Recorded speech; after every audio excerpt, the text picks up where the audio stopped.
With the last pick in this year's draft. Let's talk about it. One of the biggest debates that I've seen on the internet is the era versus era debate. And of course, it's always on a place like YouTube or Facebook or even on IG. When I scroll through the comment section, it's a bunch of baseless arguments on why this current era is better than any other era that has come through the NBA or even the NFL. But for the sake of this conversation, we're just gonna keep it based on the NBA. No matter what the topic may be, I try to look at things from an unbiased point of view, from an even scope lens. And since we're talking about eras and biasness, it is important to understand what recency bias is. And for those of you who don't know what recency bias is, I got you covered. It's when you favor recent events over historical events. And I realize a lot of people on the internet are very recent biased. But listen, I'm gonna make this video as short and sweet as possible. I wanna tell y'all this in layman's terms so you understand it. We don't have to go into a 30-minute video breaking down every single thing for you to understand how this works. You are a product of whatever era you are playing in. So to think that you're gonna take Luka Doncic and put him into the 1970s and think that he's gonna average 200 points, 100 assists, 100 rebounds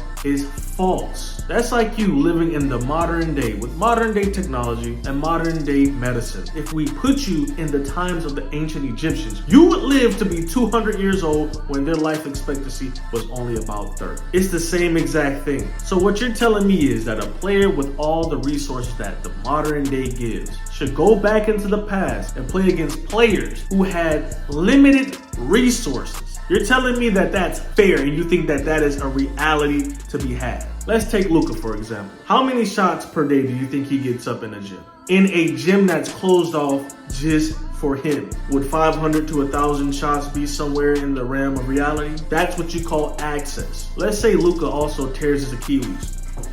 Knock on wood. The modern day medicine would have him back ready to go by the next season. Where in the past, if he tore his Achilles, that's probably a career-ending injury. I also want to quote an OG. I think it was Wilt Chamberlain. It could have been Kareem Abdul-Jabbar. Back in their time, you couldn't just go to a gym and get shots up. There were no trainers helping you work on your shot. You only practiced basketball with your team at a team practice. There was no shooting coaches in the summertime helping you work on your game. That's what the era was. You couldn't close off a gym to work on your game back in the gym. So the only times you truly got better was at practice. And that was what the era was. I've also seen people criticize Michael Jordan because he didn't take a lot of threes. That's not what the era called for. Nowadays, everybody is implored to shoot as many threes as possible. But in previous eras, it was not demanded of a player to shoot the three. So someone like Luka Doncic would be more relatable to someone like Larry Bird, someone who took the three,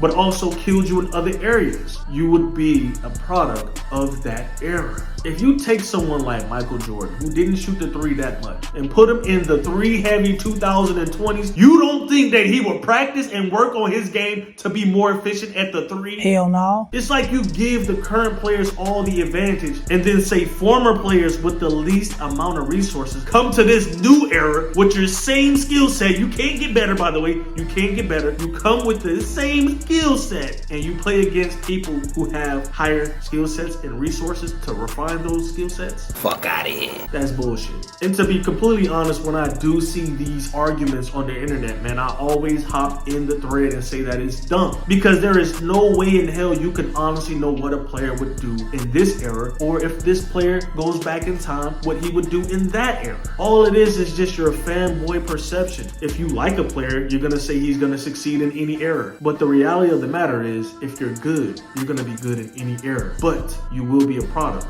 of said era. But hey, I'm just some guy sitting in front of a camera talking to you all, and what do I know? I never got drafted.